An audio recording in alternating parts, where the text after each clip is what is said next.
Be quiet, please.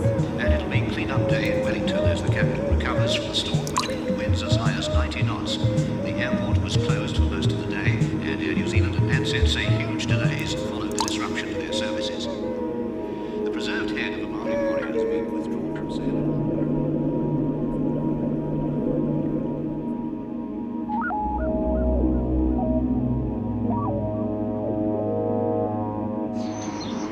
I'm doing a movie called Water. I'm going to tell you what it's all about.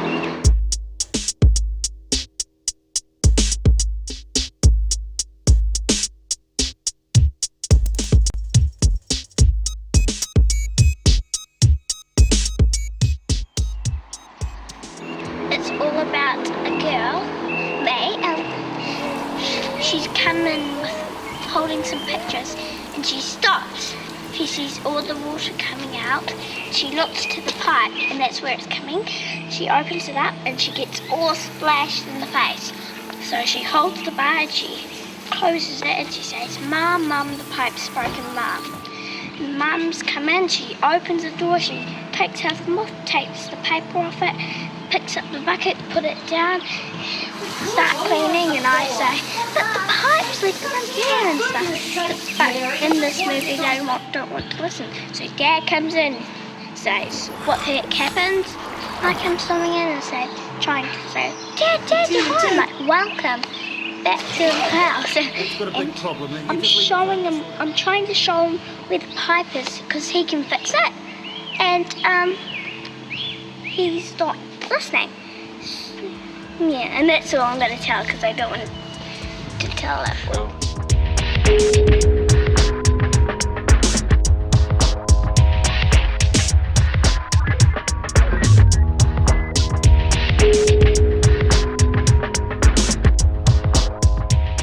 About to do the scene, I'd say the most demanding scene on the cast. We've got the mother, brother and sister falling into the pool, and I've just been talking to the kids about them believing that they're going to die, and that's what it's all about.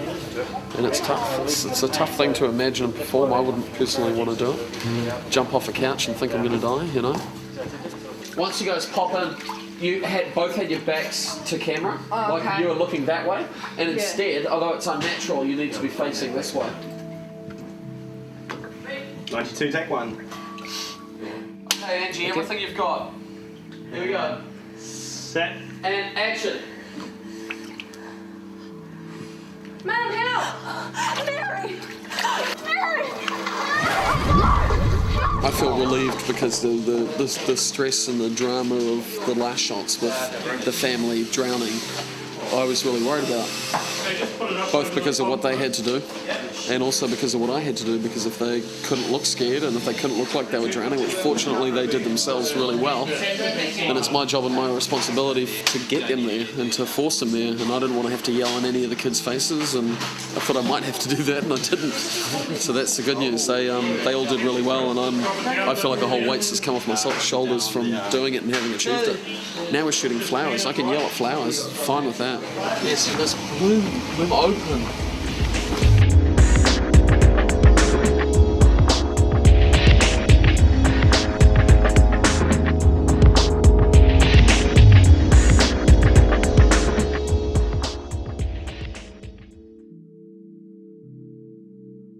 Yeah, well, I suppose it was about 2 years ago now, and we were just cruising along in our van and listening to Coldplay, and just had this idea and these images of people just floating in water, and yeah, and then it just sort of went from there, and just thinking about like the whole, I don't know, rise in water and people just ignoring the reality, and so bolted into a script, and then it was really long, so I sort of trimmed it back and sent it in and just got the break.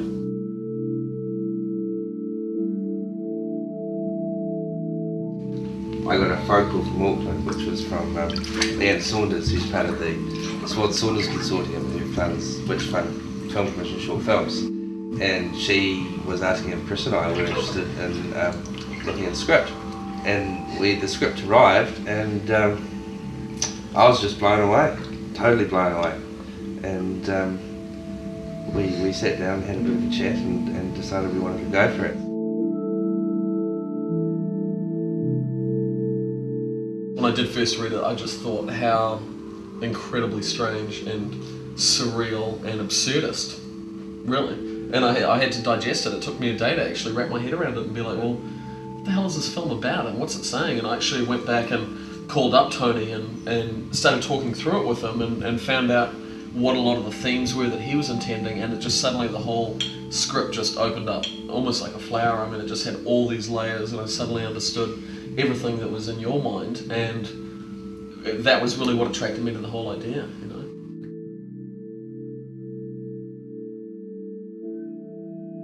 You know, I think the challenges are very attractive, and I mean, just speaking for Karl, I think he was attracted to the challenge of pulling off such a mammoth and epic production with these elements. And for me, it was like, you know, am I able to really get the right performance out of 3 children within the family, the youngest being 7 years old, when with the scene that we have yet to shoot, which is like the ceiling up against their heads and, you know, the water up to their lips and that much breathing space, and them realizing that they're going to drown because they didn't do anything about the problem.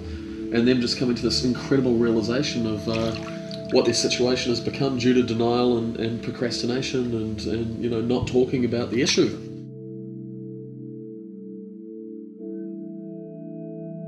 We were very limited in what kind of money we had to play with, so we were limited in our choices. And what we found was, you know, was this place. This is a pool, which is it's a school pool.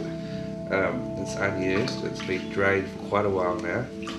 And we came to see the guy and the principal of the school, and he thought we were mad. And we almost didn't come here because we rang him up and said, "Can we look at your pool?" And he's like, "Oh no, it's a piece of shit. You won't want to see it. You know, no one uses it." And we almost didn't come up. We were just around the corner looking at another pool. And we thought, "Shall we go to Whitby? Oh, is it worth it? Oh, we'll kick ourselves if we don't. No, we better go." And we went, and here we are. And it's been huge working out, you know, how to do with the lights, the crew, the water, the safety, the actors, getting everything prepared because water slows you down. And it's just it's an extra element added to a production which is just so huge that it changes everything.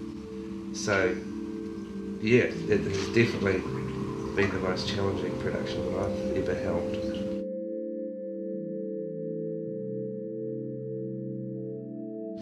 I just think we'd have a whole lot of hiccups and take a whole lot longer if we didn't have the professional expertise that we do. And the truth is that Karl and I and Tony are all young filmmakers, and we've got very seasoned, experienced crew that have just brought their knowledge and experience. They've dealt with water before, we haven't, and they are sort of, you know, leading us with their expertise and their knowledge and mileage through something that we could drown in.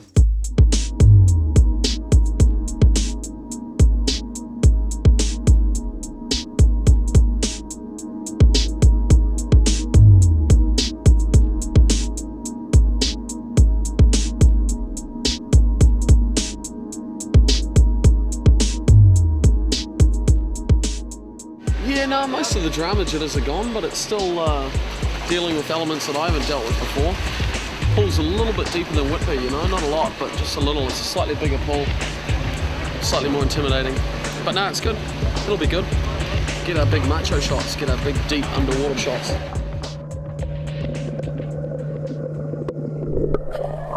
Ready to go, Kellen?